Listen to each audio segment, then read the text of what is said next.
A rich person found out that his old teacher's granddaughter didn't have any family anymore. He brought her to his house, but he was surprised when his own daughter didn't accept the girl. However, when they all went to visit the orphanage, something really surprising occurred. She passed 2 days ago.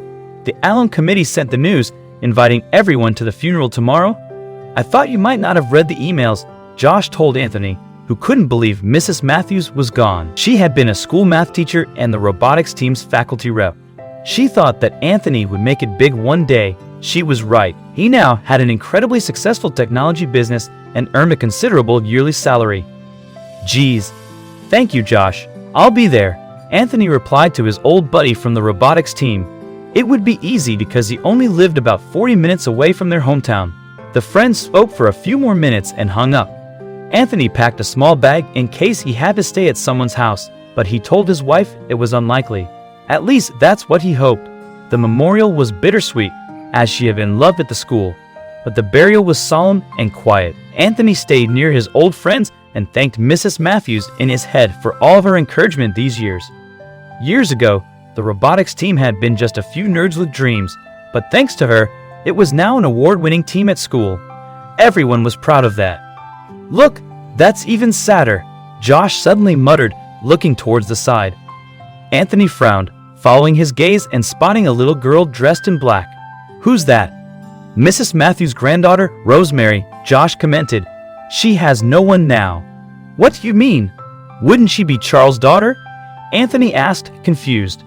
He and his wife died a few years ago in a car accident. Josh shook his head. Mrs. Matthews was her only family left. What's going to happen to her? I heard Mrs. Matthews' neighbor took her in temporarily, but I think she'll be sent to the system soon, Josh said, frowning. I could be wrong, though. My, I can't believe all I've missed, Anthony muttered, feeling terrible. Josh shrugged and patted Anthony's shoulder. That's life, my man. Can we go ask? Sure, his friend responded. They approached a woman who sat next to the little girl, and they pulled her aside. She confirmed that she had taken Rosemary for a while, but she was older than Mrs. Matthews and couldn't have a kid, so a social worker was coming later that day to take her somewhere. No, we can't allow that, Anthony refused. Tony, man, you can't exactly dictate that, Josh tried to calm him. No, I mean, the foster system, Anthony said, clearing his head. It's awful. We can't let that poor girl get lost in that system. Mrs. Matthews did a lot for us back then. We should do something. What? Josh asked, flabbergasted. In the end, Anthony stepped up and volunteered to foster the girl. He explained to the social worker that he had a wife and a daughter at home, so he knew all about being a family. He told her about his job and how much he made, which was more than enough to give Rosemary many opportunities. The social worker agreed reluctantly, and she would be conducting an inspection soon, but it would take a few days since he lived farther away. Hey, Rosemary. Anthony approached the little girl, kneeling to her eye level. You're coming home with me. I have a daughter, Gina, who's going to love having a little sister, and we have a huge house with tons of toys. I can tell you so many stories about your grandmother. What do you think? The little girl looked at him shyly and nodded, although he suspected it was not enthusiastically. Poor kid, Anthony thought, and offered his hand, which she grabbed timidly. Who is that? Gina yelled when she saw her father walk into the house with a little girl in tow. Gina, my darling, this is Rosemary. She's going to live with us from now on, Anthony said, smiling. What? Why? Gina frowned, staring at Rosemary with a disgusted look. Because she needs us, Anthony continued. No, Gina said, and Anthony's wife, Nicole, came over to try to calm the situation. Anthony had called her, and she was aware of everything, but they hadn't told their girl. Gina, sweetie, you have to be gracious to our guest, Nicole told their daughter, smiling. No, it's me or her. You will have to think again. You can't bring another kid here, Gina yelled, and Anthony saw the tears in her eyes before she stormed off to her room. Nicole gave him an exhausted look and rushed after, but Anthony turned and saw Rosemary looking down as if ashamed. Don't worry, Rosie. She'll come around soon, and you'll be the best sisters, he assured her, and the girl only nodded with no words.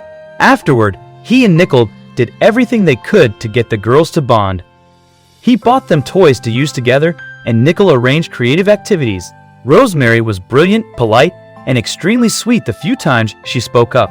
But Gina was angry. She refused to share, looked angry all the time, and would not talk to Anthony much. One night, Nickel made them draw whatever they wanted on the crafts table, and Rosemary said something surprising. "What are you drawing, sweetie?" Nickel asked the orphan girl.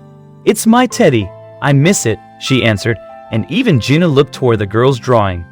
"Oh, where is it, honey?" Nickel continued. "At Grandma's house, I think," Rosemary answered. Anthony had been sitting in the living room and heard the conversation. He went to them. "Would you like to get it back, Rosie?" The little girl finally raised her head, and her bright eyes told him everything. "Can we? Really?" "Yeah, of course. You, Gina, and I will take a road trip tomorrow," Anthony assured and smiled at his daughter. He had included her because he knew she would be jealous, but also, this might be a good lesson for her. "This is your house?" Gina asked, looking around in confusion. Mrs. Matthews' house was going to be placed for sale, but they had currently covered some of the furniture with blankets. It was also small. There were stains on the wall, and some things were run down and broken. Gina was not used to houses like this. Anthony felt something akin to shame at discovering that his favorite teacher lived like this in her old age, and while trying to raise her granddaughter, he felt terrible for forgetting her and not checking out. "Yeah," Rosemary responded eagerly to Gina, as this was the first time the older girl spoke to her directly. It was pretty before, but Grandma is gone now. "Oak, Rosie, let's see if we can find your teddy," Anthony suggested, and they went further into the house. "It's here. It's here," Rosemary said from her room, and both Anthony and Gina went closer. "This is your room? Where are all your toys?" Gina asked, confused about the emptiness and lack of color. Her own room back home was pink and purple, filled with posters, with tons of toys, teddies, gadgets, and more. Her friends had similar homes too. Anthony realized just then that Gina had no idea that other kids didn't all have the same privileges she did. Maybe that's why she hasn't accepted Rosemary. She doesn't know what it was like to have nothing. He realized and promised to rectify the situation immediately. "I don't have any other toys. I only have a teddy, but it's my favorite. My dad got it for me, and Grandma had to fix it once because the arm came off. I cried, but she fixed it," Rosemary said, hugging the teddy to her chest. Gina didn't say a word. "Up, girls. Let's go," Anthony said, and he took them for burgers and ice cream and started the drive back to their house. He was thinking about talking to Nickel to explain what he had realized about Gina, but surprisingly, as soon as they walked into the house, Gina grabbed Rosemary's hand and pulled her into her room. Nickel was shocked too, and they both followed the girls slowly. In Gina's room, they saw their biological daughter pulling a bunch of her toys out. "You can have these toys too." "We can share," Gina offered, and Rosemary smiled carefully. "You can share Teddy too," she offered, and Gina nodded eagerly as she got other stuff like Barbies, her tablet, and more. Anthony smiled at his daughter, and he noticed his wife becoming teary-eyed. They returned to the living room and gave Gina and Rosemary some privacy.